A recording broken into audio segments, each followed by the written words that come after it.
Bismillah walhamdulillah wassalatu wassalamu ala rasulillah wa ala alihi wa sahbihi wa man walah. Asyhadu an la ilaha illallah wa asyhadu anna Muhammadan abduhu wa rasuluhu alladzi la nabiyya wa la rasula ba'dah. Allahumma salli wa sallim wa alim ala nabiyyina wa habibina wa syafiina Muhammad sallallahu alaihi wasallam wa ala alihi wa sahbihi ajma'in. Allahumma arhamna bil Qur'an waj'alhu lana imama wa nuran wa hudan wa rahmah. Allahumma dzakirna minhu ma nasina wa 'allimna minhu ma jahilna warzuqna tilawatahu ana al-laili wa atrafan nahar.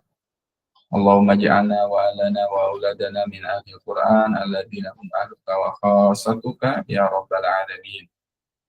Alhamdulillah, sahabat tadabbur Al-Qur'an yang dimuliakan oleh Allah Subhanahu wa taala. Insyaallah hari ini kita akan mempelajari keluarga Nabi Ibrahim alaihi salam, bagaimana Allah Subhanahu wa taala memotret ya keluarganya Nabi Ibrahim alaihissalam sehingga keluarga ini menjadi keluarga yang diabadikan oleh Al-Qur'an menjadi keluarga yang terpilih ya. Di dalam Al-Qur'an disebutkan a'udzubillahi minasyaitonirrajim bismillahirrahmanirrahim. Innallaha astafa Adam wa Nuhan wa ala Ibrahim wa ala Imran 'alal 'alamin. Sesungguhnya Allah Subhanahu wa taala telah memilih keluarganya Nabi Ibrahim alaihi salam menjadi keluarga yang baik ya, keluarga yang pilihan. Dan dalam Al-Qur'an disebutkan. Oleh karenanya kita insya Allah hari ini ya akan mencoba menggali hikmah dari keluarganya Nabi Ibrahim alaihi salam ya. Bagaimana Nabi Ibrahim alaihi salam itu dan keluarganya bisa menjadi teladan dan bisa menjadi contoh terbaik bagi kita ya. Contoh terbaik dan teladan terbaik bagi kita. Mudah-mudahan kita bisa juga meneladani ya sosok Nabi Ibrahim dan juga keluarganya. Ya. Kita lihat ya di dalam Al-Qur'an disebutkan bahwasannya innallaha astafa Adama wa Nuhan wa ala Ibrahim wa ala Imran 'alal 'alamin. Surat Ali Imran ayat 33. Nah, di surat Ali Imran ayat 33 ini ada dua manusia, dua individu, dan ada dua keluarga yang Allah sebutkan menjadi keluarga dan individu pilihan. Nah, di sini ya. A'udzu billahi minasyaitonir rajim. Innallaha astafa Adam wa Nuhan wa ala Ibrahim wa ala Imran 'alal 'alamin.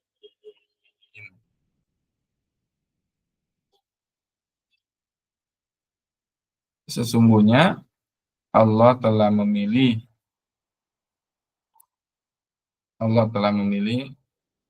Nabi Adam alaihissalam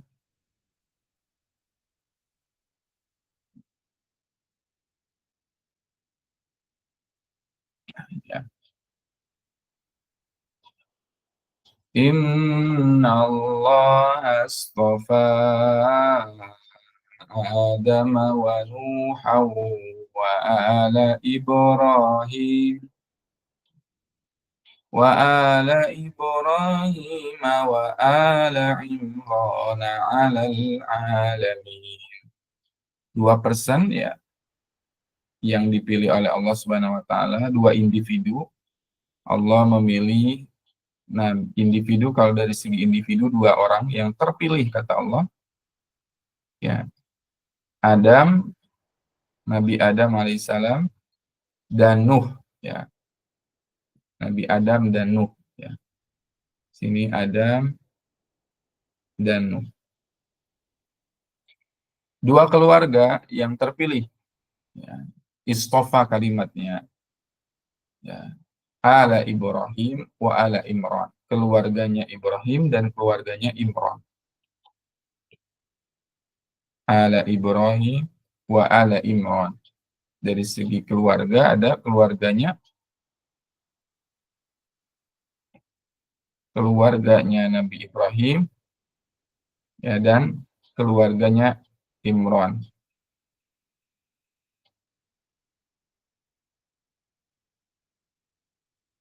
Ya, ini menarik ya, bahwasannya tiga nabi, satu manusia biasa. Sini ya. Ala Imran, keluarganya Imran. Ini Imran ini orang yang sangat luar biasa ya, sehingga manusia biasa, bukan nabi, tapi Allah pilih keluarganya ya menjadi keluarga yang dilebihkan ya di atas umat. Alal alamin, sealam ini ya, sealam semesta ini.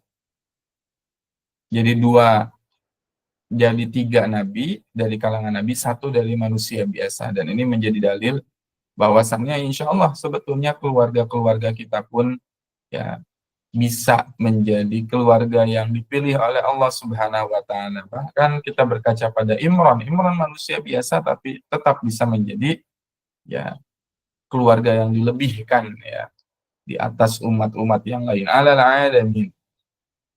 Kita berharap mudah-mudahan kita pun termasuk ya keluarga yang bisa dilebihkan oleh Allah di atas keluarga-keluarga yang lain yang ada di muka bumi ini. Jadi ini semacam harapan bagi kita bahwa keluarga kita pun insya Allah bisa ya meniru dan meneladani uh, Nabi Ibrahim, Adam, Nuh, dan keluarganya Imran. Ini jadi dalil insya Allah ya setiap dari kita pun bisa dan layak dipilih oleh Allah menjadi keluarga yang dilebihkan di atas keluarga-keluarga Muslim hari ini ya, insya Allah ya.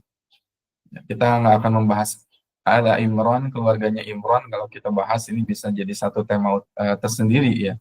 Yang akan kita fokuskan adalah ala Ibrahim hari ini. Ya mudah-mudahan nanti ada kesempatan kita juga mempelajari keluarga manusia biasa, manusia terbaik ya, yaitu ala Imran ya, keluarga Imran, sampai bahkan Allah abadikan dalam satu surat khusus ya, surat Ali Imran. Ya, surat Ali Imran, keluarganya Imran. Ya, bahkan Allah menyebutkan ya, keutamaan tentang dua surat yakni Al-Baqarah dan Ali Imran menjadi zahrawain, dua surat yang akan menaungi para pembacanya di hari kiamat dengan naungan yang sangat teduh. Ya Allah Akbar, keluarganya Imran. Banyak sekali hikmah yang bisa kita pelajari dari keluarganya Imran. Ya, kita hari ini berfokus kepada berarti keluarganya ada Ibrahim, keluarganya Ibrahim alaihissalam. Maka belajar dari keluarga Nabi Ibrahim, kalau kita perhatikan kemarin, ya kita sudah bahas ya. Sini ada namanya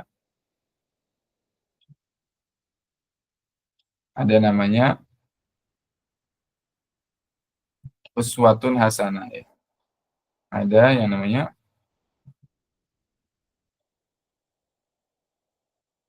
uswatun hasanah. Ya. Uswatun hasanah itu kemarin dibagi menjadi dua ya. Pada siapa saja nih uswatun hasanah itu diberikan kan? Uswatun hasanah itu dikasih kepada satu Nabi Ibrahim dan satu lagi kepada Rasulullah SAW. Sini ya, kepada Nabi Ibrahim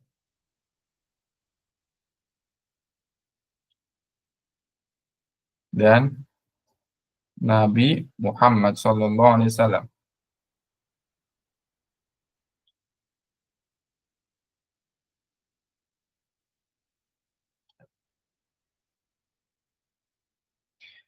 Ya, nanti kita akan melihat ya kenapa dua sosok Nabi ini yang disebutkan oleh Allah Subhanahu wa taala sebagai uswatun hasanah, dan dari sisi ya parenting yang akan kita bahas, keluarga Nabi Ibrahim yang akan kita bahas pada kesempatan hari ini ya.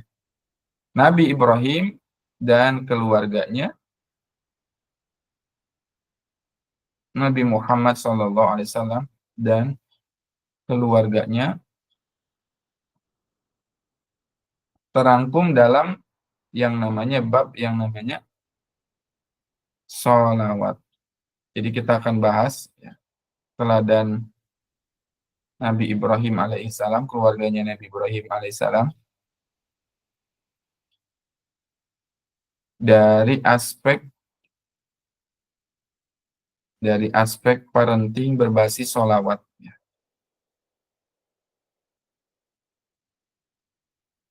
Ya, parenting berbasis sholawat.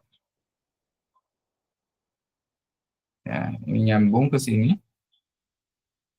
Kita buatkan diagramnya. Uswatun hasanahnya Nabi Ibrahim dan Nabi Muhammad SAW, dua manusia terbaik ini. Yang kita lihat ya, bagaimana akhirnya salawat yang kita bisa baca akhirnya menjadi ya parenting ya. Saya menyebutnya parenting salawat yang kita akhirnya baca setiap sholat, bahkan tidak sah sholat kita kalau tidak membaca salawat ini. Allahumma salli ala Muhammad wa ala ali Muhammad kama sallaita ala Ibrahim wa ala ali Ibrahim wa barik ala Muhammad wa ala ali Muhammad kama barakta ala Ibrahim wa ala ali Ibrahim fil alamin innaka Hamidum Majid. Salawat yang disebut sebagai salawat Ibrahimiyah. Ya, salawat Ibrahimiyah ini pun teksnya langsung diajarkan oleh Nabi Sallallahu Alaihi Wasallam.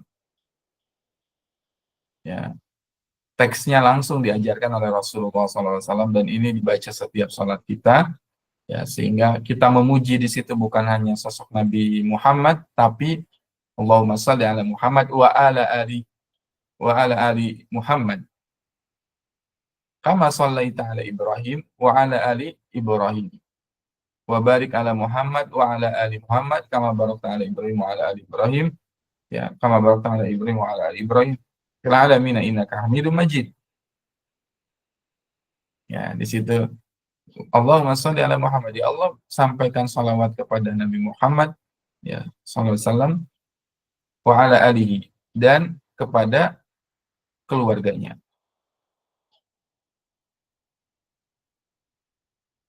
Wa barik Allahumma sholli ala Muhammad wa ala ali Muhammad kama shallaita, sebagaimana engkau menyampaikan salawat kepada Ibrahim wa ali Ibrahim wa ala ali Ibrahim. Wa barik, ya Allah, berikanlah keberkahan kepada Muhammad wa ala ali Muhammad, kepada keluarganya Nabi Muhammad sallallahu alaihi wasallam, kama barakta ala Ibrahim, kepada sebagaimana engkau memberikan keberkahan kepada Nabi Ibrahim wa ala Ibrahim, dan kepada wa ala ali Ibrahim, kepada keluarganya Ibrahim fil alamin innaka Hamidum Majid. Ya. Allahu akbar. Nah, kita bahas dulu terkait dengan teks ya salawat itu, ya, salawat Ibrahimiyah yang diajarkan oleh Nabi Sallallahu Alaihi Wasallam. Ini pertanyaan yang sering masuk ya, ke kami, ke saya pribadi, Ustaz, kalau salawat itu sebetulnya harus pakai sayyidina atau tidak? Nah, ini isu yang menarik ya untuk kita bahas, karena nanti ada yang membaca menggunakan sayyidina dengan tidak menggunakan sayyidina ya. Ya, dua-duanya sebetulnya ada landasan dalil ya. Ada yang menggunakan sayyidina dan ada yang tidak menggunakan sayyidina ya. Dua-duanya ada dalilnya ya, dua-duanya ada pendapatnya. Tapi kita seperti biasa ya, sebagai orang yang belajar harus terus menggali, harus terus belajar ya. Ya, terus menggali dan terus belajar supaya kita bisa menemukan dalil yang membuat hati kita juga tenang ya ketika melakukannya. Baik. Saya mengambil pendapat ya dari para ulama. Tadi ada yang membolehkan, ada yang tidak membolehkan. Ada yang membolehkan dan ada yang tidak membolehkan. Ya, ketika di dalam sholat menggunakan kata Sayyidina Muhammad. Nah, kalau kita bahas dari yang membolehkan, ya dari yang membolehkan dulu. Ya, nanti yang membolehkan itu merujuk kepada dalil ya di dalam hadis Nabi, ana sayyidi, kata Nabi sallallahu alaihi wasallam.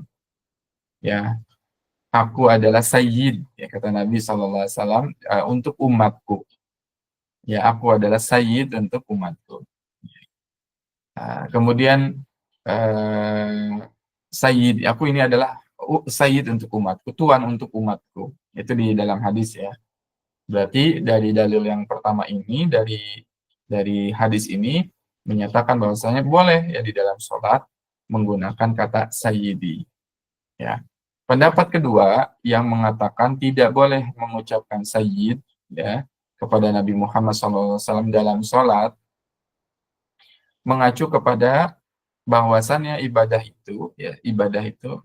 dalam amal membaca sholawat Ibrahimiyah, bacalah sesuai dengan teks yang diajarkan Nabi kepada kita, gitu kan? Karena nanti bab sholawat di dalam sholat itu adalah bab yang namanya tauqifi. Apa ya Bunda? Bab yang namanya tauqifi. Tauqifi itu adalah sebuah ibadah yang sudah ditentukan tata cara pelaksanaannya. Kalau katakan sholawat seperti itu dari sananya, ya udah berarti sholawat itu seperti itu adanya. Sama dengan tauqifi itu dalam masalah adzan. Kita lihat misalkan Allahu Akbar, Allahu Akbar, Allahu Akbar, Allahu Akbar, asyhadu an la ilaha illallah, asyhadu anna Muhammadar Rasulullah. Nah, di situ ada di adzan asyhadu anna Muhammadar Rasulullah. Ya, itu tauqifi, tidak bisa kita rubah, ya, sehingga kita tidak bisa dalam adzan asyhadu anna asyhadu anna sayyidina Muhammad ya Rasulullah, tidak. Kenapa? Karena bab adzan, bab sholawat dalam sholat itu ternyata menurut para ulama yang lebih kuat adalah bab tauqifi yang sudah ditentukan teksnya. Sehingga ketika sholawat di dalam sholat ya ahsannya, bagusnya sesuai dengan teksnya saja. Ya, Allahumma sholli ala Muhammad wa ala ali Muhammad kama shallaita ala Ibrahim wa ala ali Ibrahim. Ya, wa barik ala Muhammad wa ala ali Muhammad kama barakta ala Ibrahim wa ala ali Ibrahim. La'alamina innaka Hamidum Majid. Maka komprominya adalah, jalan tengahnya adalah ya kita tetap ya menghargai pendapat-pendapat yang lain. Ternyata ya kita nanti kompromikan. Di dalam sholat kita tidak membaca sayyidina, di luar sholat kita boleh mengucapkan sayyidina. Nah, di sini bisa ya, ini sebagai bentuk komprominya ya, bentuk kompromi jalan tengah ya, wasatiyahnya, jalan tengahnya begitu. Kalau di dalam sholat tidak kita ucapkan, di luar sholat boleh kita ucapkan. Itu jalan tengahnya, sehingga nggak ekstrim kanan, nggak ekstrim kiri gitu ya. Allahu Akbar. Baik, kita akan belajar tadi Allahumma sholli ala Muhammad wa ala ali Muhammad kama shallaita ala Ibrahim wa ala ali Ibrahim wa barik ala Muhammad wa ala ali Muhammad kama barakta ala Ibrahim wa ala ali Ibrahim fil alamin innaka Hamidum Majid. Kita sering membaca salawat ini dan setiap sholat mestilah kita membaca salawat ini ya. Ketika kita membaca Allahumma sholli ala Muhammad wa ala ali Muhammad, selalu kita baca di dalam sholat, dan ini pun dari kecil sudah kita diajarkan oleh guru-guru kita ya. Ya. Dan akhirnya kita ketika kita perhatikan ya, jangan sampai pemaknaan terhadap sholawat ini tidak kita maknai dengan sebenar-benarnya, sehingga ketika membaca sholawat ini nggak ada feel-nya. Nah, jangan kalah dengan seorang penyanyi yang ketika dia menyanyi itu bisa meresap ya ke dalam jiwanya, sampai mereka akhirnya merasakan tangisan, sampai akhirnya mereka merasakan apa? Ya, ibaratnya menjiwai sekali ya ketika seorang penyanyi itu menyanyi. Nah, kita ketika membaca sholawat ini, kalau kita tahu ilmunya, insya Allah kita nanti bisa menjiwainya, sehingga akhirnya bisa berkesan begitu sholawat kita ya. Ketika akhirnya kita membaca sholawat ini, bahkan goalsnya, harapannya kita bisa menangis gitu ketika membaca sholawat ini. Ya, insya Allah. Kalau kita ngerti ilmunya, kita bisa nangis ya baca sholawat Ibrahimiyah ini. Entah berapa kali kita pernah membaca sholawat ini di dalam kehidupan kita ya, tapi apakah kita memiliki pesan yang kuat ya, kesan yang kuat ya ketika sholawat ini dibaca ya, atau ya lewat misalkan begitu saja melalui bibir kita, tapi tidak ada kesan apapun di hati kita. Naudzubillah min dzalik. Jangan sampai kita menjadi orang yang tidak ada kesan apapun saat kita membacakan salawat. Maka kita akan belajar rahasia parenting di balik makna salawat ini. Ya. Dan salawat kita tahu bahwasannya salawat adalah ibadah terpenting ya dalam kehidupan seseorang. Ya, bahkan dalam sholat itu kita dilaksanakan, diperintahkan untuk membaca salawat kepada dua orang yang mulia ini, yaitu Nabi Ibrahim dan Nabi Muhammad SAW. Ya, masih ingat kita di pembahasan hari kemarin kita bahas tentang dua sosok yang disebutkan sebagai uswatun hasanah, yaitu Nabi Muhammad SAW. Laqad kana lakum fi Rasulillah uswatun hasanah dalam Quran surat Al-Ahzab, dan dalam surat Al-Mumtahanah ya disebutkan qad kanat lakum fi Ibrahim walladzina amanu qad kanat lakum fi Ibrahim uswatun hasanah. Ya. Jadi Nabi Ibrahim pun disebutkan menjadi sosok yang di dalamnya ada uswatun hasanah. Ya, uswatun hasanah. Qad kanat lakum uswatun hasanatun fi Ibrahim walladzina ma'ah idh qalu liqaumihim inna bura'a'u minkum wa mimma ta'buduna min dunillah kafarna bikum wa bada bainana wa bainakum al-adawatu wal baghdha'u abadan hatta tu'minu billahi wahdahu illa qawla Ibrahim li abihi la astaghfiranna lak ila akhir ayat. Ya. Dua sosok inilah yang disebutkan oleh Allah Subhanahu wa taala menjadi uswatun hasanah. Ya. Nah, kenapa sih dua sosok ini? Kalau kita mau mendidik anak, kalau kita mau mendidik keluarga kita, kenapa kita harus belajar dari Nabi Muhammad SAW dan Nabi SAW? Nah, ada hikmah tersendiri, ada hikmah yang menarik untuk kita kaji, untuk kita bahas ya. Kenapa akhirnya dua sosok ini akhirnya menjadi bukan sembarang teladan, bukan sembarang uswah, ya, bukan sembarang contoh. Ya. Tetapi ini adalah ya, contoh teladan yang sangat bagus sekali, sangat ideal sekali bagi kehidupan orang-orang yang beriman. Ya. Dan sungguh seharusnya kita sebagai orang beriman itu berhenti sejenak ketika ada ayat-ayat atau hadis-hadis yang membahas tentang Nabi Muhammad dan keluarganya, atau melihat ya hadis-hadis yang berkaitan dengan Nabi Ibrahim dan keluarganya. Kita harus berhenti sejenak dan coba menggali hikmah apa saja yang ada pada sosok Nabi Ibrahim dan keluarganya, hikmah apa saja yang ada pada Nabi Muhammad dan keluarganya. Ya. Bahkan kita bisa temukan salawat ini dibaca oleh 1,5 miliar manusia hari ini, ya, dan mencantumkan dua nama mulia ini, Nabi Muhammad dan keluarganya, dan Nabi Ibrahim dan keluarganya.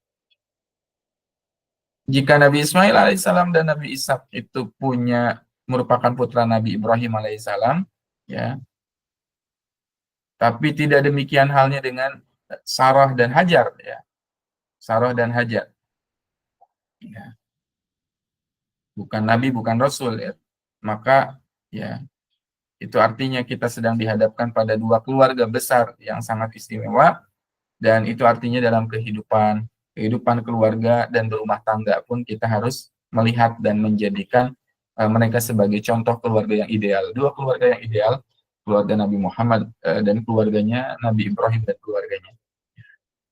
Dan beginilah kita akhirnya harus saling membiasakan diri, ya, harus membiasakan diri. Konsep keluarga yang kita ikuti itu bukan berasal dari seseorang yang hanya sebatas teoritis saja gitu ya, nggak sesuai dengan aplikasi kehidupan. Ya, tapi inilah contoh teladan terbaik. Kalau kita mau belajar menjadi ayah, ya, belajarlah dari dua sosok ini, Nabi Muhammad dan Nabi Ibrahim alaihissalam. Ya, bahkan sampai secara spesifik ya, Allah menginginkan Nabi Ibrahim itu punya tugas yang sangat spesifik, ya, disebutkan dalam surat ya Al-Hajj ayat terakhir, wajahidu fillahi haqqa jihadi huwa jatabakum wa ma ja'ala 'alaikum fid dini min haraj millata abikum Ibrahim. Jadi Allah itu kalau ditanya, Allah menginginkan Ibrahim itu sebagai apa sih gitu.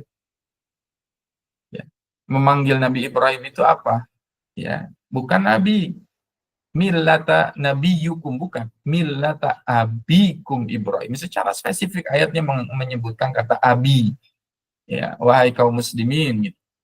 Wahai orang-orang beriman, belajarlah dari Nabi Ibrahim alaihissalam menjadi seorang ayah yang baik, abikum, ayah kalian. Ya, Allah sampai mengangkat peran ayah di dalam Al-Qur'an ini menjadi peran yang sentral dan peran yang sangat penting.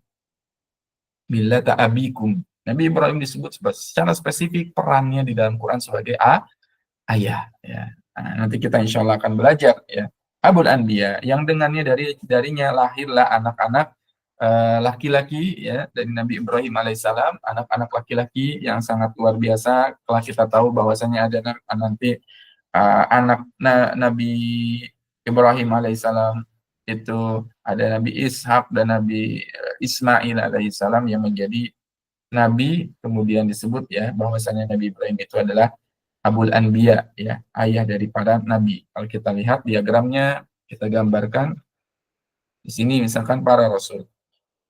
Kenapa Nabi Ibrahim akhirnya disebut sebagai Nabi Ibrahim disebut sebagai Abul Anbiya, ya, para rasul.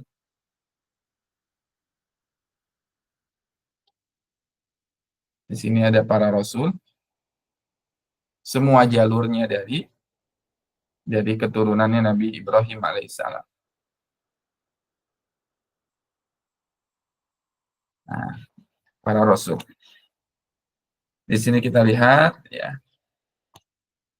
Nah, keturunannya Nabi Ibrahim ada Ishak, ada Ismail,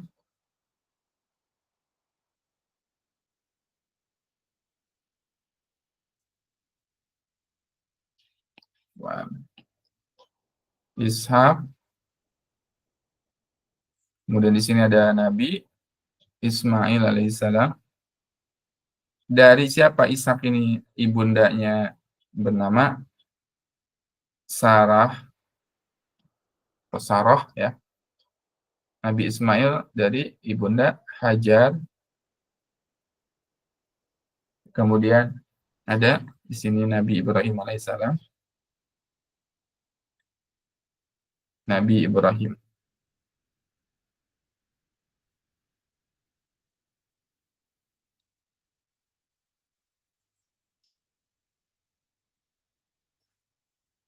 Ya, Nabi Ibrahim alaihissalam. Nah, di sini nyambungnya, ya. Sehingga Nabi Ibrahim itu disebut sebagai Abul Anbiya, bapaknya para nabi. Kenapa? Karena dari jalur Sarah akhirnya melahirkan seorang anak bernama Ishak. Dari Ishak ini muncullah kenabian, ya, para rasul di sini, ya. Terus Nabi Ismail, apa namanya? Ya, dari mulai Nabi Yakub alaihissalam, ada di sini ada Musa, gitu kan? Musa, ya, ada Nabi Harun, ada Nabi Yusuf, ya, sampai nanti ujungnya Nabi Isa alaihissalam, ya. Sedangkan dari jalur Ismail ini nanti hanya ada satu, ya, yaitu Nabi Muhammad sallallahu alaihi wasallam, Rasulullah. Terputus, ya, kenabian sampai nanti ketemunya di Rasulullah sallallahu alaihi wasallam. Sedangkan nabi sisanya dari setelah Ishak sampai Nabi Isa adalah keturunannya Nabi Ibrahim pun, ya, keturunan Nabi Ibrahim dari jalur Ishak. Sehingga Nabi Ibrahim disebut sebagai Abul Anbiya. Abul Anbiya, ya. Bapaknya para nabi, ya. Bapaknya para nabi. Ya. Nah, kita belajar dari Nabi Ibrahim alaihissalam. Kita lihat bahwasannya akhirnya yang menarik adalah di dalam Al-Qur'an kita bisa temukan ada surat yang namanya Ibrahim, surat ke-14, ya, dalam urutan Al-Qur'an, ya. Ada yang namanya surat Ibrahim. Nah, ayat 14, dan nanti ada juga surah Muhammad. Surat Muhammad ayat 47. Surat ke-47. Dua-duanya sosok ini diabadikan menjadi sosok yang uswatun hasanah, dan Allah pun telah memberikan gambaran kepada kita terkait dengan dua sosok ini dalam dua surah. Surah Ibrahim dibahas tentang Ibrahim, surah Muhammad dibahas dengan Muhammad SAW. Menarik ya untuk kita pelajari. Ya, bahwasannya kita tahu bahwasannya surah Ibrahim ini bercerita tentang Nabi Ibrahim alaihissalam dengan doa lirihnya, dengan doa lirihnya, ya, dengan doanya yang sangat indah, ya, isinya tentang doa-doa Nabi Ibrahim alaihissalam.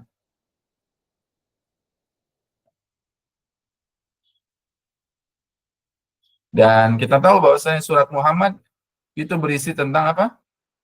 Ya, surat Muhammad ini berisi tentang apa?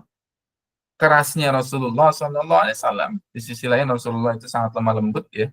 Tetapi kita tahu bahwasanya Rasulullah SAW itu tegas ya.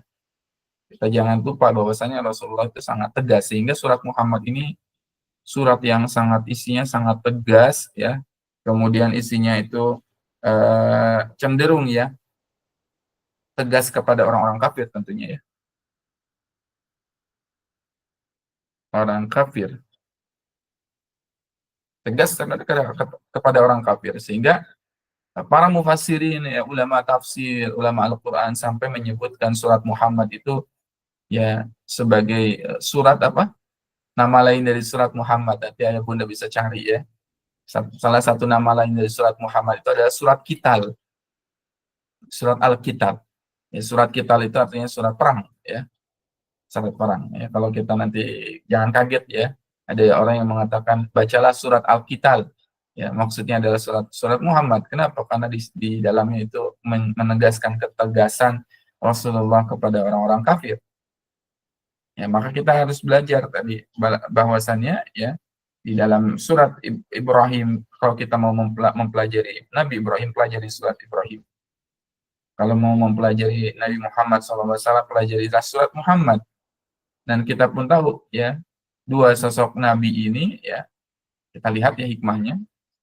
Nabi Ibrahim alaihissalam memiliki anak ya, anak laki-laki ya, dua anak laki-laki, dua anak laki-laki. Kalau Nabi Muhammad SAW punya berapa anak? Ada yang tahu nggak? Nabi Muhammad punya berapa anak? Kalau diketik ya, yang tahu punya berapa? Rasulullah SAW punya berapa anak? Ya harus tahu ya. Tujuh ya, punya tujuh anak ya, punya tujuh anak. Berapa laki-lakinya? Laki-lakinya berapa? Laki-laki tiga ya, laki-laki tiga, perempuan empat. Sebutkan tiga anak laki-lakinya Nabi Muhammad SAW. Ayo harus hafal nih. Nama anak laki-lakinya Nabi Muhammad SAW itu Ibrahim satu. Siapa lagi? Qasim, betul. Tiga, satu lagi. Ibrahim, Qasim sama siapa? Abdullah, betul ya, Abdullah. Ini harus tahu ya, keluarganya Nabi, keluarganya. Ya, sampai kita baca sholawat tapi nggak tahu keluarganya Nabi siapa aja ya. Wa ala ali Ibrahim. Ya, ya. Kemudian berapa anak perempuan? Empat. Siapa saja anak perempuan Nabi? Anak perempuan Nabi siapa saja?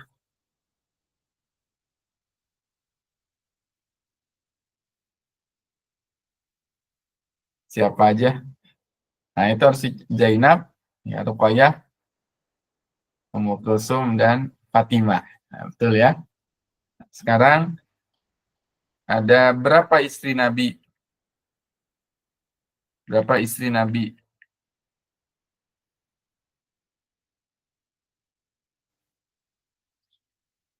Berapa istri Nabi? Ini ada 9. Ada 11, ada 13. Yang benar yang mana nih? Tiga, tiga. Aduh, Allah Akbar. Ada berapa nih istri Nabi Sallallahu Alaihi Wasallam? Ini kan kita harus mengenal dulu keluarganya. Keluarganya termasuk anak istrinya. Ya, istrinya Nabi ada berapa? Istrinya Nabi ada 11. Harus ingat ini. Ada 11. Ya, istrinya Nabi Sallallahu Alaihi Wasallam ada 11 ya. Oke, 11. Sekarang kita tanya lagi. Nama-nama istrinya Nabi. Kan ada 11 tuh. Siapa saja? Allah, 11 ini. Nama-namanya harus tahu. Ada terang Ustaz, gitu ya, nggak tahu Ustaz. Ya, ada 11 nama-nama istri Nabi. Ada Khadijah binti Huwailid, ya, istri pertama. Istri keduanya Nabi siapa? Istri keduanya Nabi setelah Khadijah wafat. Saudah, ya. Saudah, ya. Nah, setelah Saudah, kemudian ada Aisyah. Setelah Nabi menikah dengan Aisyah, menikah dengan Hafsah, ya, anaknya Umar, kemudian menikah dengan Zainab binti Jahsy, ya, kemudian menikah dengan Ummu Salamah, kemudian menikah dengan Juwairiyah binti Al Harith, ya, kemudian juga Nabi Muhammad menikah dengan Zainab binti Huzaimah, ya, Zainab binti Huzaimah, ya, kemudian juga Nabi Muhammad menikah dengan Ummu Habibah, ya, Ummu Habibah bintu Abi Sufyan, kemudian ada Nabi menikah dengan Sofiyah binti Huyai, kemudian terakhir Rasulullah menikah dengan Maimun binti Harith, ya, Maimun binti Harith, ya. Itu 11 ya. Pelajari itu istri-istri Nabi dan peran-perannya. Sebagai bentuk belajar dari Nabi, ya, keluarganya. Ya, Insya Allah tabarakallah. Itu luar biasa tuh ke-11 istrinya itu. Ya. Sehingga Allah Akbar, ya. 11 istri ini punya peranan masing-masing, ya. Ya. 11 istri punya peranan masing-masing. Kalau Nabi Ibrahim punya berapa istri? 2, ya. Jadi Nabi Ibrahim punya 2 anak laki-laki, yaitu Ismail dan Ishak. Ismail dan Ishak. Kalau istrinya ada 2, yaitu Sarah dan Hajar. Sarah dan Hajar. Nah, kita lihat bahwasannya 2 anak laki-laki, Nabi Ibrahim itu punya 2 anak laki-laki dan tidak memiliki anak perempuan. Tidak memiliki anak perempuan. Kalau Nabi Muhammad SAW, 2 anak laki-laki ini, 2 anak laki-laki Nabi Ibrahim tumbuh sampai dewasa, sampai berumah tangga, sampai memiliki anak keturunan, gitu kan? Sedangkan Nabi Muhammad SAW punya 7 anak, ya, 3 laki-laki, 4 perempuan, tetapi kita tahu bahwasannya, ya, 3 ini, ya, meninggal. Ya, 3 anak laki-lakinya Rasul meninggal ketika usia masih kecil. Ada Abdullah, ada Ibrahim, dan ada Qasim, meninggal semuanya. Sehingga yang tersisa adalah perempuan, ada 4, ya, perempuan yang tumbuh sampai dewasa. Maka kenapa sih dalam sholawat Nabi SAW, Allahumma sholli ala Muhammad wa ala ali Muhammad kama shallaita ala Ibrahim wa ala ali Ibrahim wa barik ala Muhammad wa ala ali Muhammad, yang disebut adalah Nabi Ibrahim dan Nabi Muhammad SAW. Apa kaidahnya dari segi parenting? Dari segi parenting kita mendapat satu hikmah bahwasannya Nabi Ibrahim membesarkan anak laki-laki, Nabi Muhammad SAW kelak, ya, akhirnya membesarkan anak perempuan semuanya. Jadi kalau mau mendidik, ya, kalau mau mendidik anak laki-laki, belajarlah dari sosok Nabi Ibrahim sebagai uswatun hasanah. Nah, itu ya, lihat, ya. Bagaimana akhirnya Nabi Ibrahim alaihissalam di dalam Al-Quran diabadikan kisahnya, diabadikan doa-doanya, mendidik anak laki-laki itu belajar dari Nabi Ibrahim alaihissalam. Tentu kita bukan bermaksud mengesampingkan Rasul, enggak. Karena Rasul pun bisa kita terus pelajari, bahkan teladan terbaik juga Nabi Muhammad SAW.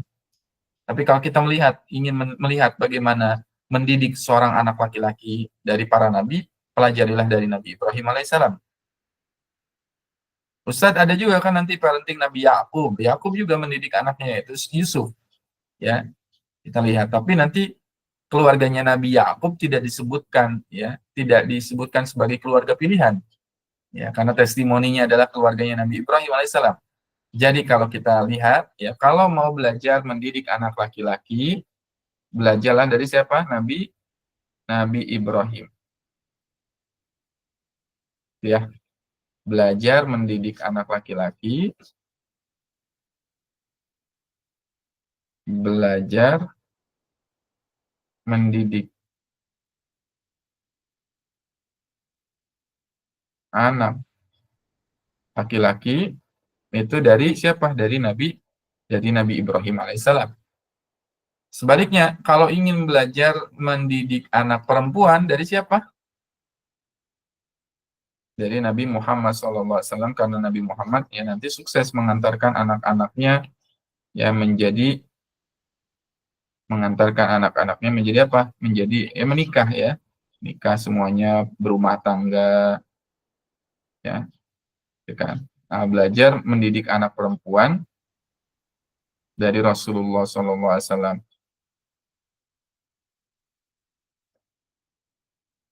Nah, lihatlah dua sosok ini kata Allah. Ya. Bahkan ketika kita salawat itu ya, nah, kalau mau belajar mendidik anak laki-laki, berarti belajar dari Nabi Ibrahim alaihissalam.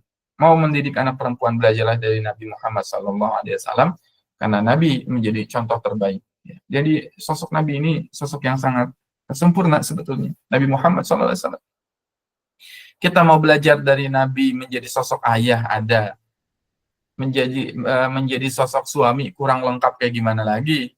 Ya, Rasul memiliki 11 istri dalam artian yang tentu ada hikmah yang sangat besar. Ya. Menjadi seorang kakek, ya, kita bisa melihat dari Nabi Muhammad SAW, karena akhirnya Nabi Muhammad punya cucu Hasan dan Husain. Ya. Melihat sosok Nabi dari sosok segi pemimpin, ya, kepala negara, melihat Nabi SAW dari segi pebisnis, melihat Nabi SAW, wah, banyak itu hikmahnya, pelajaran yang bisa kita gali ya dari Nabi Muhammad SAW sebagai individu. Allahu Akbar. Ya. Nabi Muhammad sebagai apapun itu, dari sudut pandang apapun kita bisa lihat. Ya. Rasulullah itu. Nah, kita belajarnya hari ini dari sudut pandang seorang ayah. Ya, seorang ayah. Dan kita akan fokusnya ke bagaimana Nabi Ibrahim alaihissalam mendidik anak laki-laki dulu ya. Kita simpan dulu ya Nabi Muhammad dan keluarganya ya, karena kita fokusnya kajian ini ya adalah mendidik anak laki-laki ala Nabi Ibrahim alaihissalam. Ya, tuh udah dua PR tuh. Ya, yang harus kita pelajari keluarganya Imron dan keluarganya Nabi Muhammad SAW, bagaimana Rasul mendidik anak perempuan. Nah, udah dua PR tuh. Udah keluarga. Malam pagi hari ini kita belajar berarti fokus kepada Nabi Ibrahim alaihissalam. Karena kalau kita belajar ketiga-tiganya, keluarganya Imron, keluarganya Nabi Muhammad, itu butuh 3 hari ya. Butuh 3 hari, tidak cukup kalau kita hanya mempelajari hari ini saja ya, ketiga-tiganya. Kita fokus kepada batasi temanya kepada keluarganya Nabi Ibrahim dan keluarganya. Baik, ya. Lanjut ya. Ya. Kita tahu bahwasannya akhirnya di dalam surat Ibrahim itu ya banyak sekali hikmah ya yang bisa kita dapatkan ya, dari doa-doa Nabi Ibrahim alaihissalam. Jadi kalau mau belajar tentang Nabi Ibrahim alaihissalam ya dan keluarganya, itu nanti ada di hadis ya, di Imam Bukhari ya, hadis Bukhari. Ini hadisnya sangat panjang, berisi tentang kisah terbaik, keluarga terbaik, yaitu keluarga Nabi Ibrahim alaihissalam. Ya, Allahu Akbar. Hadis Bukhari, hadis Sahih Bukhari,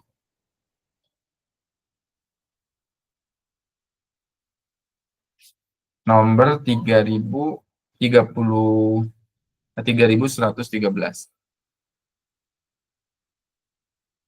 3000 Ini kisah tentang Nabi Ibrahim, sehingga jangan sampai ada anggapan sebagaimana yang ditanyakan ya oleh kemarin ya Mbak Evi ya di dalam kajian kita kan, Ustadz, berarti Nabi Ibrahim itu nggak peduli dengan anak istrinya. Nanti kita lihat ya di hadis ini, jawabannya di hadis ini. Dan ini pun menarik sekali ya, bagaimana di situ ada kisah tentang kecemburuan antara istri ya, bagaimana akhirnya seorang suami itu bisa meredam kemarahan istrinya, bagaimana nanti mendidik anak istrinya, ya Allah Akbar, lengkap sekali. Ya, kalau kita mau belajar itu keluarga itu, udah pelajari ini hadis Bukhari nomor 3113 ya. Ini hadisnya nanti keluar dari riwayatnya Ibnu Abbas radhiyallahu an. Ya, kita lihat hadis dari Imam Bukhari nomor 3000 ya, dalam Sahih Bukhari ya. Ya, Sahih Bukhari. Bisa lihat hadisnya. Ini hadisnya panjang sekali.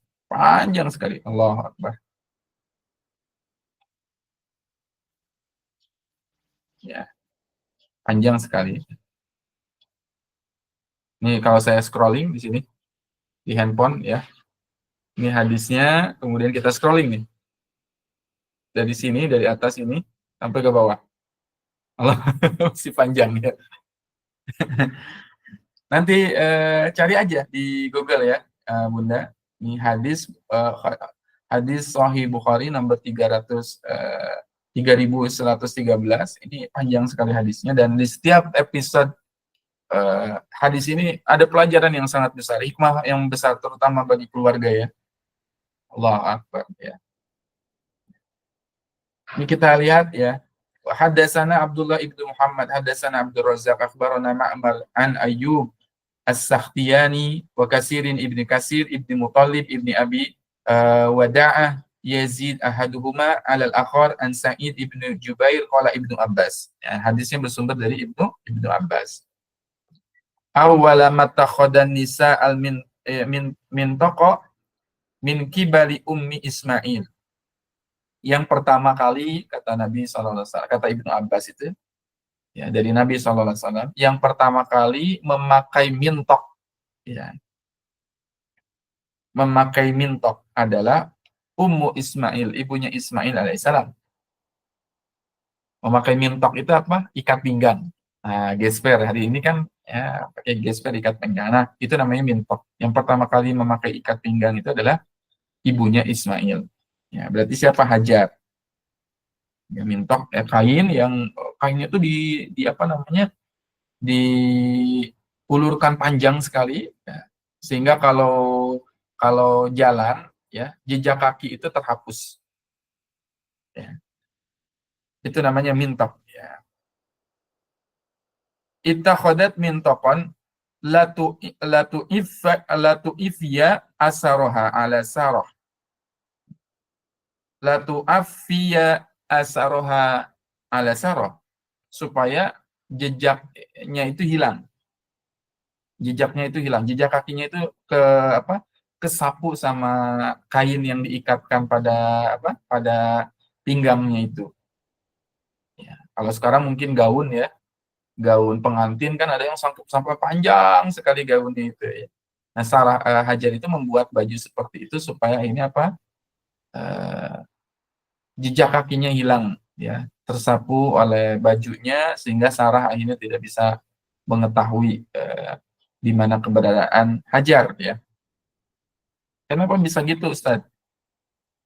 Karena kita tahu bahwasannya nanti ada faktor kecemburuan ya sesama istri. Faktor kecemburuan sesama istri. Ya, Sarah ya pada saat itu sangat menginginkan anak, dan Sarah adalah istri pertamanya Nabi Ibrahim alaihissalam. Ya, kita tahu bahwasanya Sarah sangat menginginkan anak, sudah bertahun-tahun berdoa, sekian puluh tahun kalau nggak salah, tidak dikasih anak. Kemudian akhirnya Sarah meminta agar Nabi Ibrahim alaihissalam menikah lagi. Nikahlah wahai Ibrahim gitu kan. Wahai suamiku, kamu nikah dengan siapa? Dengan Hajar ya. Hajar itu orang yang suka bantu-bantu di rumahnya gitu kan. Setelah menikah dengan Hajar, akhirnya apa yang terjadi? Ya, Hajar punya anak, cepat langsung punya anak. Yang namanya istri pasti cemburu ya. Udah lama nggak punya anak, tiba-tiba istri keduanya punya anak. Melihat akhirnya Nabi Ibrahim alaihissalam seakan-akan ya lebih sayang terhadap Hajar. Ya, dan itu wajar begitu ya. Dalam artian wajar itu ya terlihat ya di depan nyata ya di hadapannya ya punya anak dimomong gitu kan sama Nabi Ibrahim alaihissalam. Karena ini timbullah kecemburuan. Saking cemburunya akhirnya Sarah mengatakan ya saya ingin menyakiti ya, ingin menyakiti apa? Bahkan sampai Sarah itu bersumpah ya memotong-motong tubuhnya Hajar. Ya, Allah Akbar. Ya, begitulah kecemburuan. Kalau wanita itu dikuasai dengan perasaannya, ya dengan perasaannya, sehingga kalau wanita tidak bisa takluk dengan perasaannya itu, ya akan dikuasai oleh nafsunya dan perasaannya. Ya. Itu sampai bersumpah, ini istri Nabi. Istri Nabi Ibrahim alaihissalam sampai bersumpah, demi Allah saya akan potong-potong tubuhnya. Saking dibakar oleh apa? Api kecemburuan ya. Api kecemburuan. Ya, apalagi kita ya kita bukan nabi, bukan istri nabi ya udah kalau suami kita membakar cemburu udah pasti perang dunia ya. Allah Akbar. Sampai Sarah itu istri Nabi itu diabadikan ya bahasa hadisnya itu aku akan memotong-motong tubuhnya Sarah gitu kan tubuhnya Hajar akhirnya karena Nabi Ibrahim khawatir ya Sarah ini marahnya besar sehingga akhirnya Nabi Ibrahim memiliki siasat ya untuk apa akhirnya kata Allah Subhanahu wa taala wahai Ibrahim pisahkan istrimu ya pisahkan istrimu satu ada di Palestina satu ada di mana bawa ya biwadin ghairi dzar'in inda baitikal muharram ya kelak kita tahu sekarang jadi Mekah. Nah, itu artinya Nabi Ibrahim membawa Hajar pada saat itu kemana? Ke Mekah. Ya, ke negeri yang waktu itu tidak diketahui di mana negerinya itu ya. Pokoknya ke satu negeri pisahkan. Ya. Nah, ini tips bagi yang ta'addud ya. Kalau mau aman-aman saja ya, pisahkan kotaknya gitu ya. Itu panduan dari hadis ya. Kalau masih sesama kota ya berantem gitu kan. Atau misalkan lihat dari Nabi SAW, Rasulullah pun kalau poligami dalam artian ta'adud itu ya tetap memisahkan tidak satu rumah ya dibuat hujurat-hujurat kamar-kamar ya. Karena bagaimanapun manusia itu menyimpan kecemburuan ya. Kita pun bisa tahu bahwasannya istri-istri Nabi pun sama memiliki istri Nabi Muhammad ya memiliki kecemburuan antara satu istri dengan yang istri lain dan itulah yang wajar ya namanya pernak-pernik warna-warni kehidupan rumah tangga termasuk yang dialami oleh Nabi Ibrahim alaihissalam sampai istrinya sendiri bersumpah ingin memotong-motong istri keduanya. Akhirnya ketika itu dipisahkanlah oleh Nabi Ibrahim alaihissalam ya dan untuk menunaikan nazarnya Sarah yang ingin memotong-motong bagian tubuh dari Hajar dia sudah bersumpah kepada Allah maka akhirnya ya Rasulullah Nabi Ibrahim memerintahkan untuk apa udah ya goreskanlah luka ya di tubuh Sarah yang luka itu dari luka itu akhirnya bisa menjadi perhiasan bagi wanita di mana akhirnya ditindik ya di antingnya jadi akhirnya digoreskan dengan pisau di anting di apa dua dua apa namanya dua dua lubang ya dua luka set digoreskan setelah itu akhirnya Sarah menempelkan kepada Hajar itu dengan perhiasan dengan emas supaya lukanya tertutup itu salah satu penunaian dari nazar yang Sarah nazarkan kepada Allah Subhanahu Wa Taala setelah itu akhirnya dibawalah oleh Nabi Sallam ke negeri yang tandus itu ya kemudian kita lihat hadisnya ittakhadhat min taqan la tu'afiya asaroha ala sarah summa ja'a biha Ibrahim wa bibnihi Ismail wa hiya tu'riduhu hatta wada'ahu indal baiti inda dawhatin fawqa zamzama fi a'lal masjidi wa laysa bi Makkah yawma idzin ahadun wa laysa biha ma'un fawada'uhuma hunalika wa wada'a indahuma jiraban fihi tamrun wa siqa'an fihi ma'un summa qafa Ibrahim muntaliqan ya seterusnya kita lihat dulu sedikit-sedikit. Kemudian Nabi Ibrahim alaihissalam, ja'a biha Ibrahim wa bi ibnihi Ismail, membawa Ibrahim dan anaknya Ismail dan juga Hajar, wahiyya tu'riduhu hatta wada'uha indal baiti inda dauhatin fawqa Zamzam. Jadi akhirnya dibawalah ya keluarganya ya dari Nabi Ibrahim, dibawa Nabi Ibrahim, Hajar, Ismail pergi ke sebuah tempat, sebuah al-bait ya. Kemudian di atas Zamzam, di atas masjid ya. Kalau kita hari ini adalah Makkah ya, kota Makkah ya. Dan Makkah pada saat itu tidak ada air ya. Tidak ada air ya. Walaysa bi Makkatin yauma idin ahadun, tidak ada seorang pun. Walaysa biha ma'un, tidak ada air. Fawada'uhuma, maka Nabi Ibrahim menyimpan keduanya. Ya, keduanya Nabi Ibrahim menyimpan keduanya, yaitu Ibrahim kecil, masih bayi, dan Hajar. Wa wada'a indahuma jiraban fihi tamrun wa siqa'an fihi ma'un.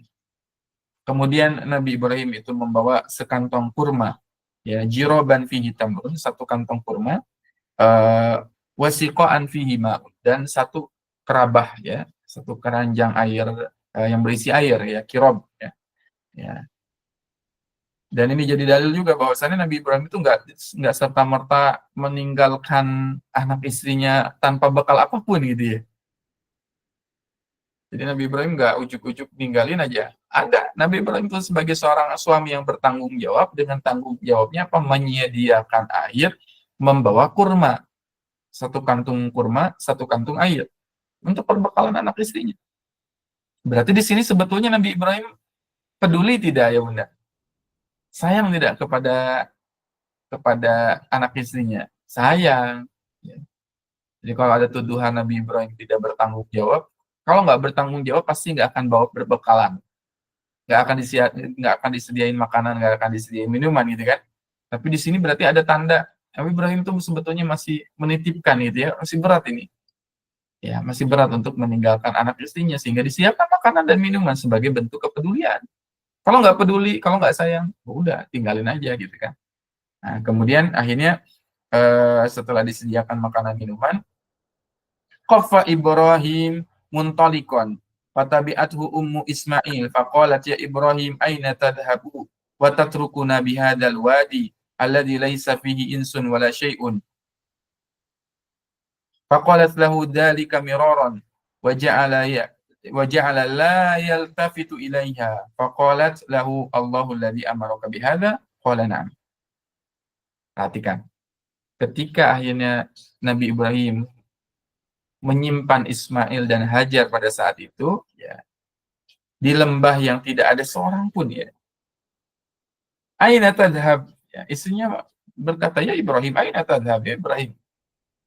Mau kemana engkau pergi? Mau pergi kemana engkau? Dan watatrukana bihada, apakah engkau akan meninggalkan kita ini di satu tempat, di sebuah al-wadi, sebuah tempat alladzi laisa fihi insun wala syai', yang mana tempat ini artinya tidak ada apa, tidak ada sesuatu apapun, tidak ada seseorang siapapun, enggak ada. Faqalat lahu dzalika mirar, kemudian apakah engkau akan meninggalkan kami ya. Sampai berkali-kali istrinya nanya, Ibrahim, kami serius ditinggalkan di sini? Enggak ada siapapun, enggak ada siapapun, enggak ada apa? Apapun untuk dimakan. Ya, sampai mustahil. Al-wad, lembah itu ya tidak mampu menumbuhkan tanam-tanaman. Gersang sekali, enggak ada siapa-siapa. Apakah engkau meninggalkan kami di tempat ini? Saya itu bayangin ya, kalau perjalanan dari Madinah ke Mekah itu kan biasanya kalau kita pakai bis itu lebih terasa, lebih kebayang gitu ya, itu lembah tidak ada apa-apa. Dan sekarang masih banyak ya di perjalanan antara Madinah ke Mekah itu, kanan kiri kan benar-benar tandus sekali, nggak ada apa-apa, ditinggalin ya. Sekarang aja kalau mobil mogok ya susah kemana-mana, apalagi zaman dulu gitu kan, apalagi zaman dulu. Kemudian akhirnya qalat lahu ya, ditanya, kenapa engkau meninggalkan kami? Ya. Apakah engkau meninggalkan kami di tempat yang nggak ada apa-apa dan tidak ada makanan sekalipun? Kemudian akhirnya inilah istri yang cerdas. Ya, Hajar itu cerdas juga gitu kan. Kemudian Hajar bertanya ya kepada Ibrahim. eh, qalat lahu dzalika miraran wa ja'ala la yaltafit ilayya. Faqalat lahu Allahu alladhi amaraka bihadza. Apakah Allah yang memerintahkan engkau melakukan ini? Dikonfirm akhirnya sama istrinya. Apakah Allah yang memerintahkan engkau melakukan ini? Ya, Allahu alladzi amaraka bihadza? Qala na'am. Ya, kata Nabi Ibrahim. Dan Nabi Ibrahim nggak bisa berkata-kata, nggak bisa ngomong. Begitulah tabiat laki-laki ketika ada masalah, dirundung masalah, laki-laki itu nggak banyak ngomong. Nggak bisa banyak ngomong gitu ya. Ya, karena laki-laki itu pengen menyelesaikan dulu masalah, berpikir dengan jernih, baru setelah itu bisa bisa ngomong gitu kan. Itu fitrahnya laki-laki. Nabi Ibrahim pun sama, nggak bisa menjelaskan gitu. Dan memang kadang-kadang laki-laki dalam cara berpikirnya, dia tidak bisa menjelaskan masalah. Dia butuh waktu sejenak untuk akhirnya diam. Ya, untuk akhirnya diam, kemudian memikirkan solusi dan sebagainya. Ibrahim pun nggak bisa ngomong nggak banyak, gitu. Cuman mengeluarkan kata apa dalam hadis na'am. Ya, ini perintah Allah. Na'am, ya kata Nabi Ibrahim alaihissalam. Ya, qala na'am. Ya. Kemudian qalat idzan la yudayyi'una summa raja'ta fantalaqa Ibrahim. Apa jawaban dari Hajar ketika tahu ini perintah dari Ibrahim alaihissalam? Lan yudayyi'una. Idzan, ya kalau gitu baiklah kata istrinya, lan yudayyi'una Allah. Allah tidak akan meninggalkan kita. Allah tidak akan meninggalkan kami. Allah tidak akan meninggalkan kami. Ya Allah Akbar. Ini jawaban istri yang salihah ya. Kalau ibu-ibu ya, ini kita bayangin aja, ibu-ibu punya anak kecil bayi. Ini para bunda di sini.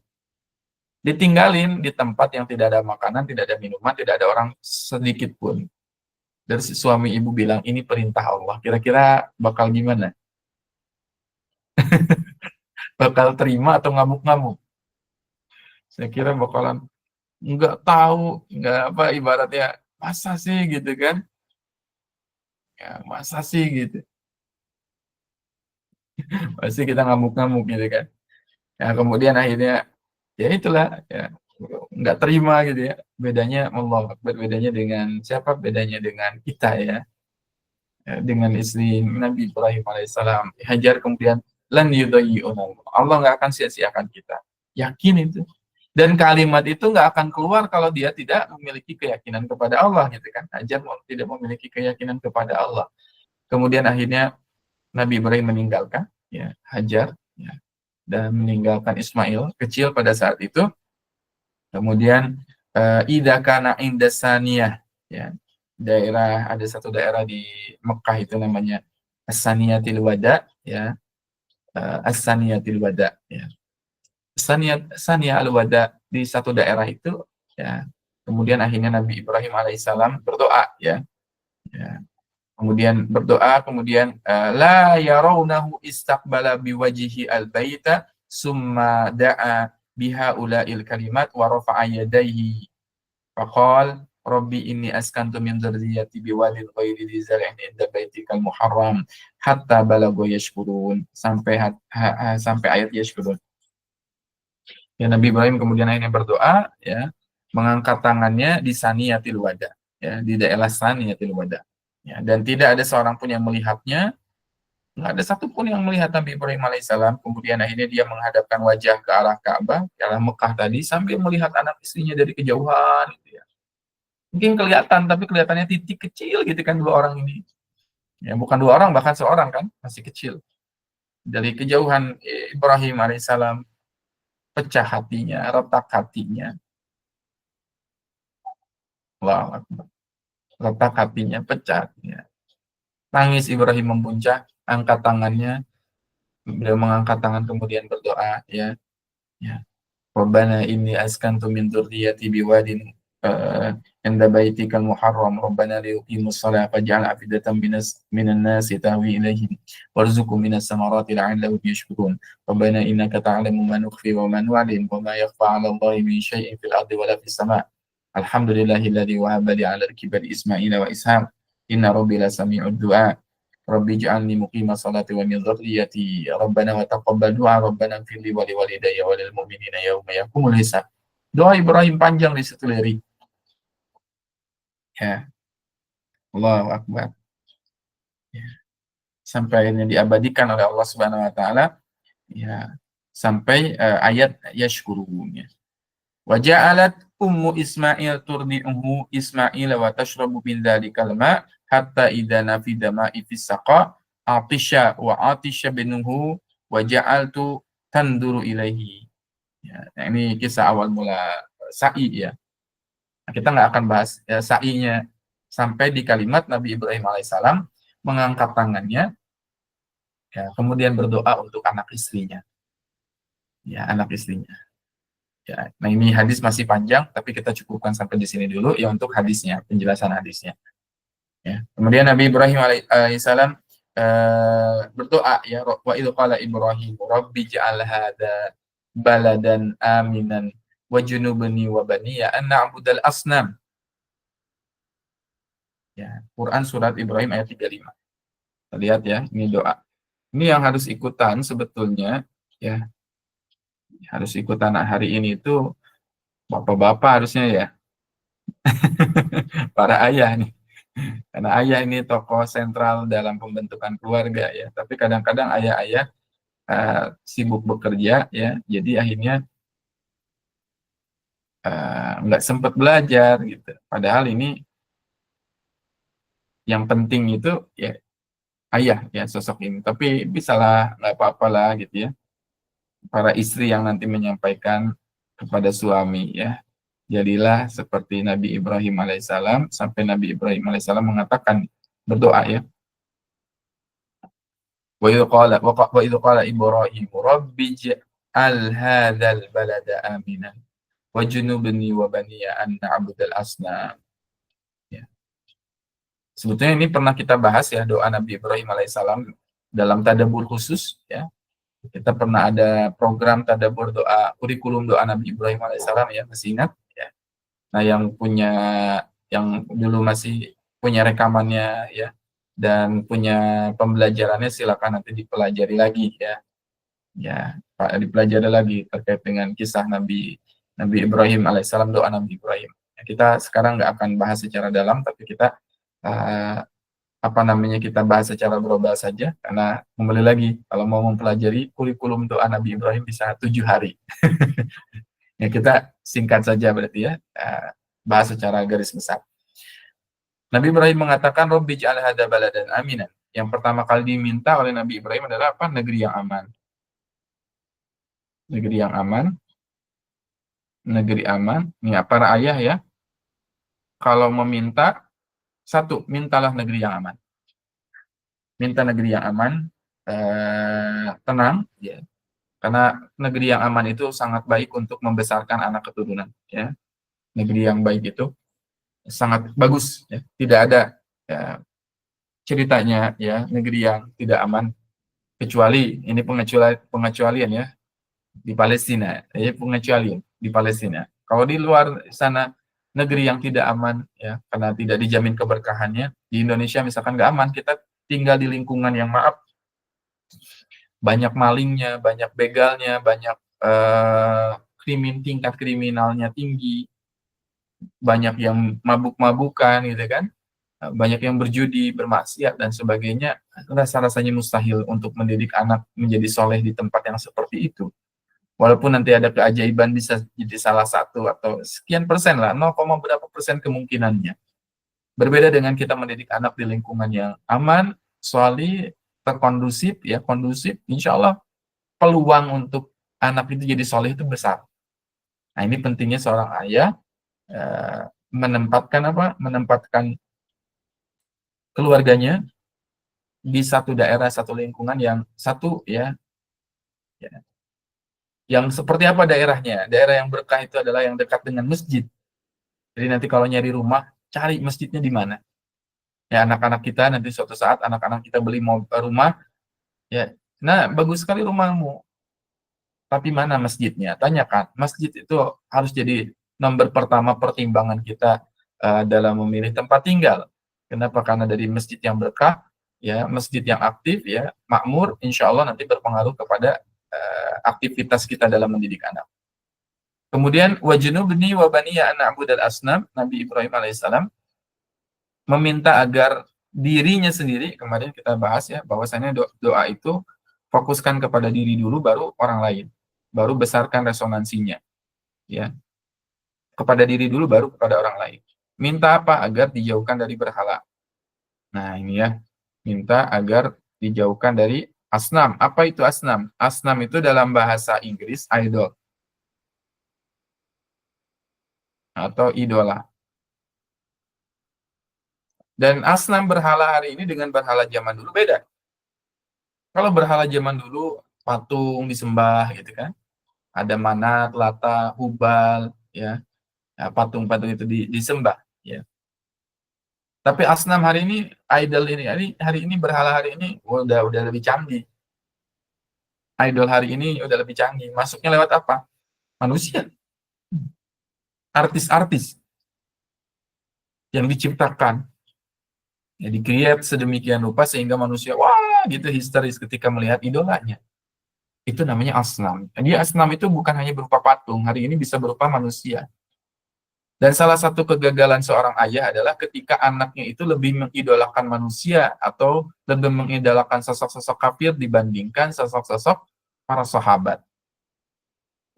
Ya, lebih mending lah kalau idolanya sahabat Umar, Utsman, Ali, ya, Abdurrahman bin Auf, ya. Tapi hari ini banyak ya para ayah, ya.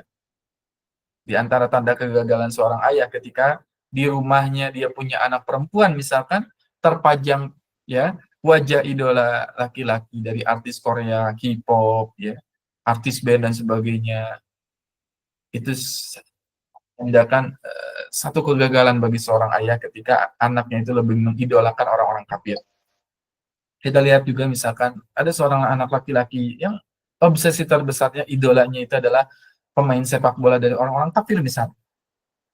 Itu sudah harus menjadi apa ya, alarm pengingat, ya. Berarti kita tidak sukses mendidik anak kita, menjauhkan anak kita itu dari asnam, dari berhala-berhala tadi. Memang itu diciptakan kan, di-create ya orang-orang kafir. Ketika anak kita lebih kagum misalkan terhadap kisah-kisah orang kafir, ya, tokoh-tokoh orang fiksi, ya, tokoh superhero yang diciptakan oleh orang-orang kafir yang semata-mata dijauhkan, memiliki tujuan untuk menjauhkan kita dan umat, ya, dari sosok-sosok para sahabat, ya, yang sangat luar biasa. Allahu Akbar. Ini Nabi Ibrahim alaihissalam berdoa, ya, agar dijauhkan dari yang namanya kemusyrikan, dijaga tauhidnya. Ini yang kedua, ya, minta tauhid. Ya, seorang ayah nih harusnya yang berdoa, ya, ayah yang berdoa, ya. Yang kedua, ketiga, Rabbi innahunna adlalna katsiran minan nas. Faman tabi'ani fa innahu minni wa man 'asani fa innaka ghafurur rahim. Allahu Akbar. Yang ketiga, di sini kita tentang apa? Wa man 'asani fa innaka ghafurur rahim. Kalau berdoa itu, seorang suami itu kalau berdoa harus apa? Lemah lembut.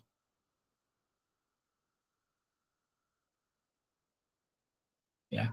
Berlemah lembutlah dalam berdoa, berlemah lembutlah dalam berkasih sayang. Bahkan kata Nabi SAW, aku ini adalah orang yang paling menyayangi keluargaku. Aku ini adalah orang yang paling dermawan terhadap keluargaku. Jangan sampai seorang ayah, ya, dia tidak lemah lembut terhadap anak istrinya, anak keluarganya. Subhanallah. Ya. Jangan sampai seorang ayah itu, ya, dalam berdoa pun harus lemah lembut. Ya. Ini kisah, ya, yang bisa kita pelajari. Ayah itu kalau berdoa harus lirih, lemah lembut dalam berdoa. Beda dengan kita tidak membandingkan, kembali lagi, ya, tidak membandingkan antara nabi satu nabi dengan nabi lain, dan tidak berarti nabi yang lain itu lebih buruk, tidak. Tapi kita bisa pelajari kelemah lembutan Nabi Ibrahim dalam berdoa versus gitu, ya, ketegasan, ya, dari doanya Nabi Yunus doanya Nabi Nuh alaihissalam. Apa doanya Nabi Nuh alaihissalam? Kita lihat nanti di surat Nuh, ya. Sedikit main. Ini perbedaan antara doa Nabi Ibrahim dan doa Nabi Nuh alaihissalam. Ini sehingga Nasihatkan kepada suami, ya, kalau berdoa yang lemah lembut ya untuk anak dan untuk keluarga. Karena nanti doanya Nabi ini, Nabi Nuh alaihissalam itu sangat keras, ya, sangat keras. Wa qalu la tadar 'alal ardi minal kafirina dayyara. Nah, ya, Nabi Nuh, ya, doanya keras, ya. Qala Nuhu rabbi la tadar 'alal ardi minal kafirina dayyara. Innaka in tadarhum yudhillu ibadak wa la yalidu illa fajiran kafara. Ya, satu doanya lemah lembut, satu doanya apa? Doanya keras. Nah, di sini ya. Maka hati-hati para ayah ketika berdoa, ya. Nah, di sini doanya Nabi Nuh dan doa Nabi Ibrahim alaihissalam. Ini Nabi Ibrahim. Sini Nabi Ibrahim di atas ya, doa Nabi Ibrahim. Nah, ini doa Nabi Nuh. Nabi Nuh alaihissalam berdoa. Apa doanya? Ketika dihadapkan dengan sama-sama kekafiran, Nabi Ibrahim lebih memilih jalur yang lemah lembut, Nabi Nuh alaihissalam lebih memilih jalur yang keras dalam berdoa. Perhatikan ya. Rabbi innahunna adlalna katsiran minan nas faman tabi'ani fa innahu minni. Ini kelembutan Nabi Ibrahim.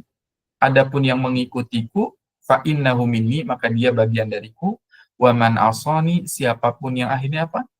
Durhaka kepadaku, tidak mau mengikutiku, bermaksiat kepadaku, fa innaka ghafurur rahim. Engkau itu Maha Pengampun lagi Maha Penyayang.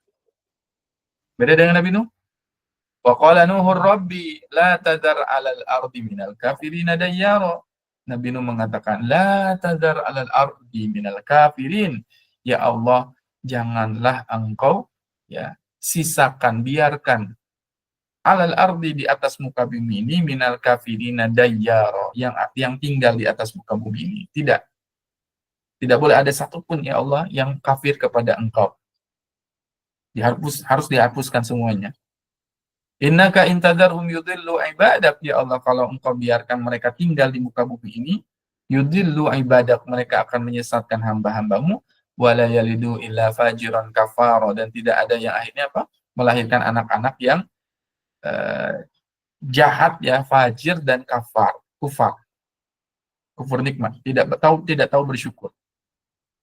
Ini doa Nabi Nuh alaihissalam. Sehingga akhirnya kita tahu bahwasannya Nabi Nuh akhirnya mendapatkan konsekuensi yang mahal dari doanya sendiri. Dan akhirnya Nabi Nuh pun menyesal kan mengatakan doa ini. Ketika seorang ayah berdoa dengan doa yang keras, akhirnya yang kena siapa? Yang kena anak istrinya juga. Ya, yang kena anak istrinya juga. Ya, disebutkan ya, anaknya tenggelam, istrinya tenggelam. Di dalam Quran surat Hud kisahnya kita bisa lihat, sampai akhirnya Nabi Nuh alaihissalam memohon kepada Allah Subhanahu wa taala. Ya, sampai mengatakan ya Allah, ya ampunilah anak-anakku, ampunilah anakku. Ya, ampunilah anakku ya Allah. Ampunilah anakku ya Allah. Yang ketika ditenggelamkan itu, sampai manggil-manggil anaknya, ya bunayyar kamana. Ya bunayyar kamana wala takum ma'al kafirin. Ayo anakku sini, naik. Ketika azab itu sudah datang, Nabi Nuh masih sayang terhadap anaknya. Apa jawaban dari anaknya?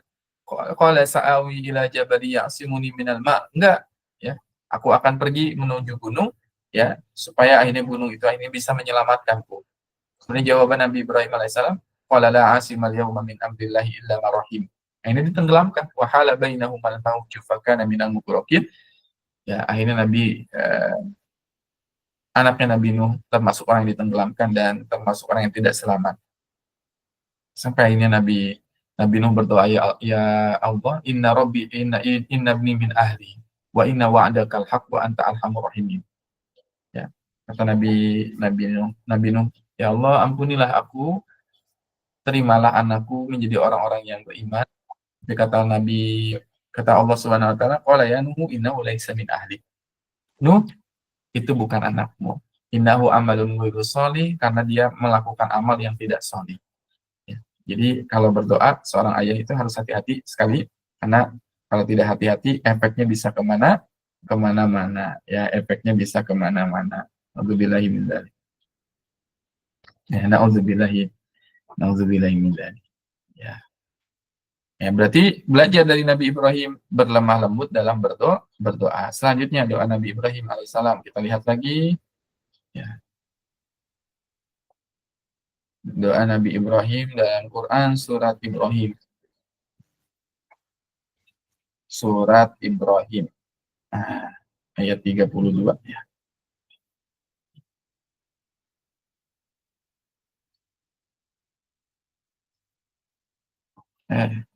Ini ya. Selanjutnya Nabi Ibrahim berdoa dengan apa? Rabbana inni askantu min dzurriyyati biwadin ghairi dzi zar'in 'inda baitikal muharram. Rabbana liyuqimus sholata faj'al af'idatan minan nasi tahwi ilaihim warzuqhum minas samarati la'allahum yashkurun. Nah, kurikulum yang selanjutnya dari doa Nabi Ibrahim alaihissalam, Rabbana inni askantu min dzurriyyati biwadin ghairi dzi zar'in 'inda baitikal muharram. Selanjutnya di sini ya. Nah, di sini ada apa? Dalam berdoa seorang ayah itu harus apa? Inni askantu min dzurriyyati biwad. Aku tempatkan ya Allah keturunanku di wad, ya, di tempat di lembah ghairi dzi zar'in yang tidak ada tanaman apapun, inda baitikal muharram, di sisi rumahmu.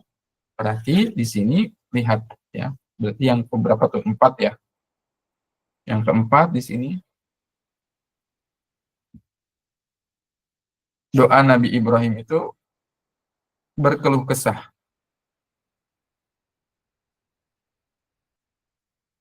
pada Allah.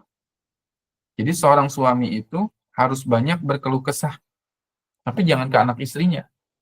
Keluh kesahnya harus ke Allah. Ngeluhnya itu harus ke Allah. Bilang segala kelemahan diri, segala kekurangan itu di hadapan Allah. Kalau ke anak istri jangan. Ya. Tapi ke Allah aja, ya Allah saya nggak bisa ya Allah. Nah itu tuh Allah tuh paling senang. Ya, dan Allah tuh paling senang dengan keluh kesah, curhat, betul ya, curhat seorang hamba.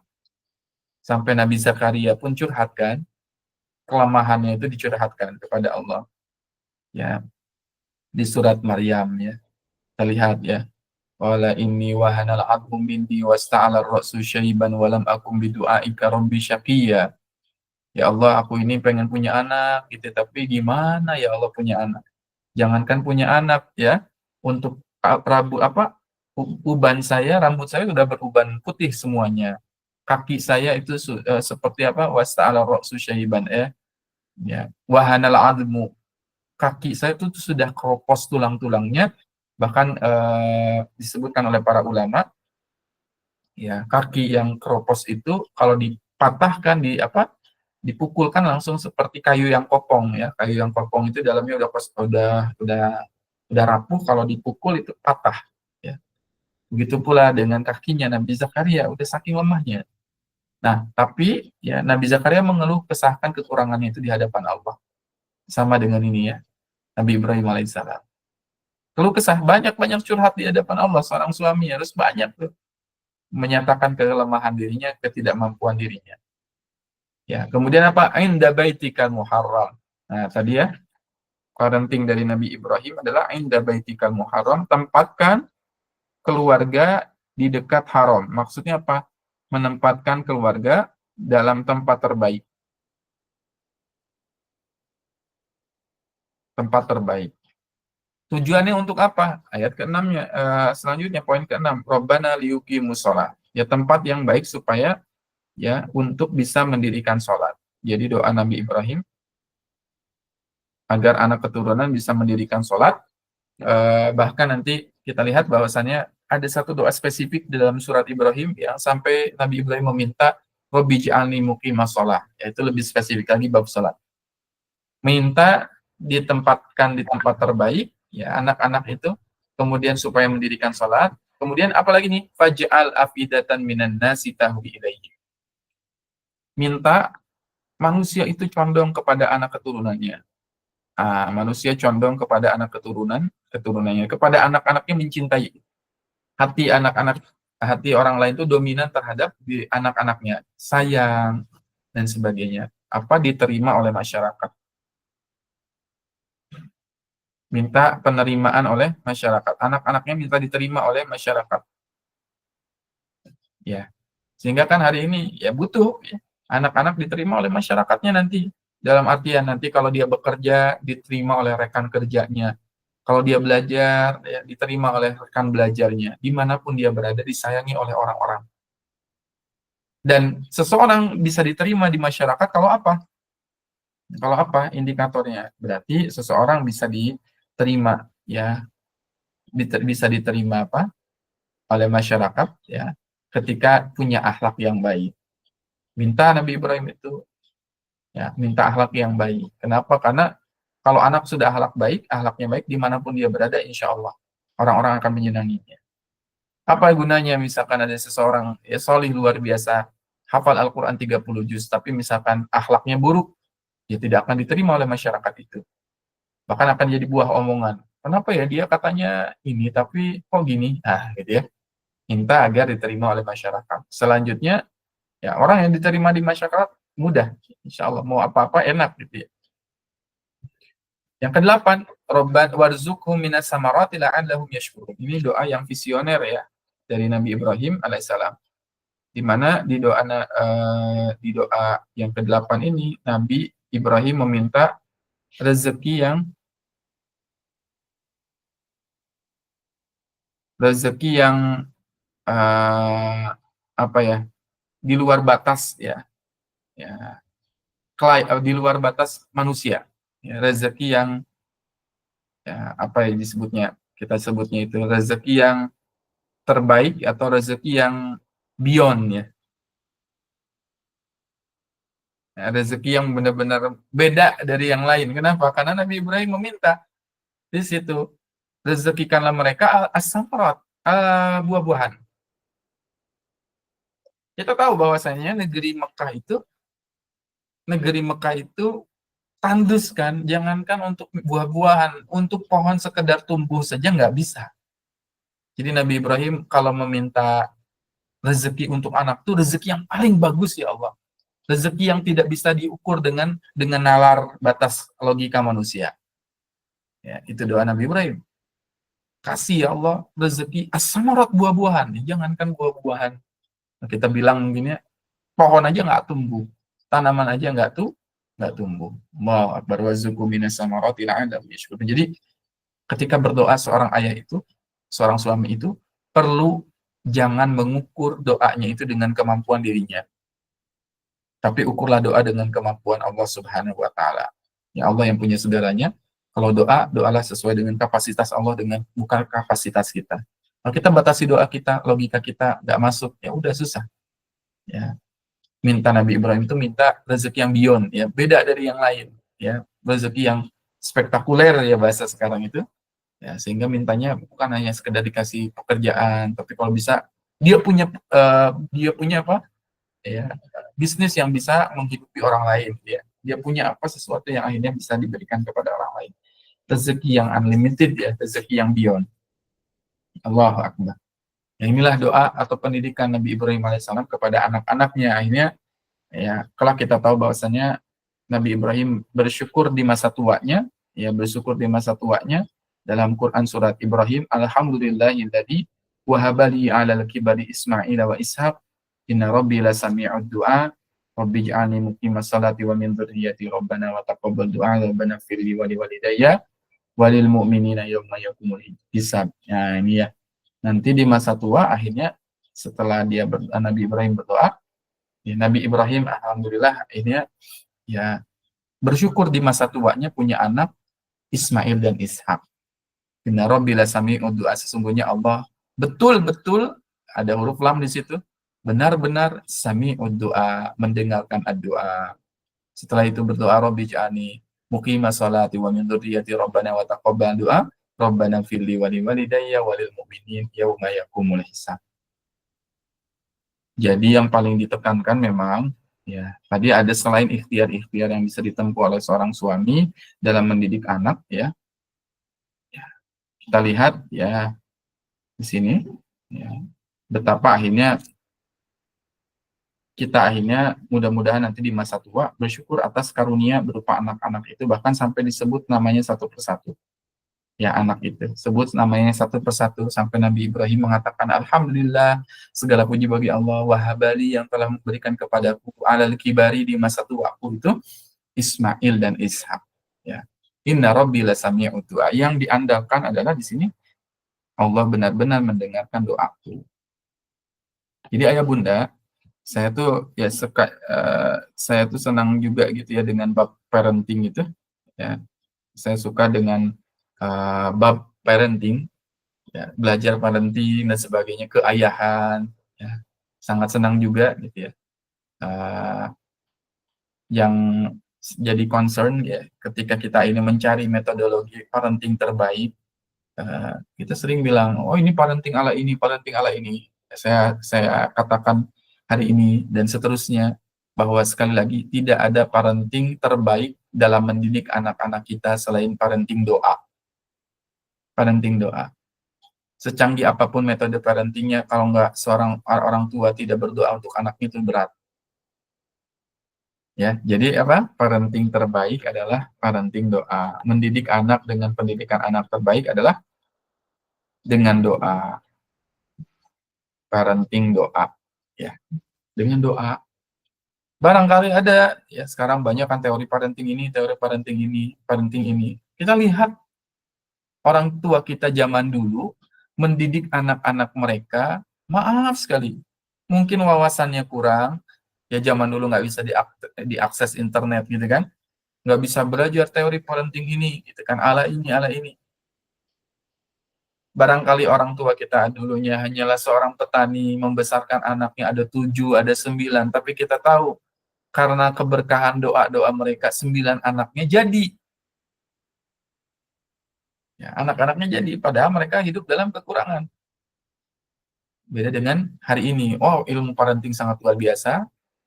Ya, ilmunya kita tahu, tapi yang kurang adalah doa. Maka kalau belajar dari Nabi Ibrahim, parenting Nabi Ibrahim adalah parenting doa.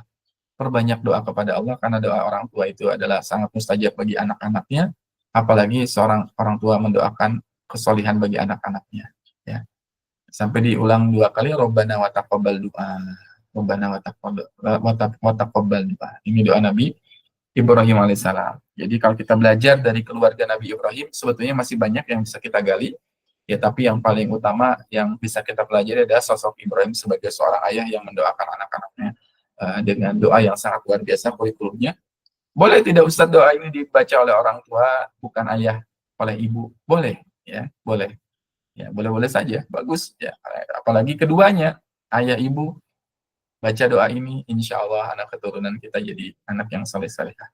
Allah alam bisawab, ini yang bisa kita kaji ya. Sebetulnya sekali lagi masih banyak ya hikmah dan insight yang bisa kita dapatkan, tapi karena keterbatasan waktu, inilah yang bisa kita pelajari pada kesempatan pagi hari ini. Ya, baik. Alhamdulillah. Selanjutnya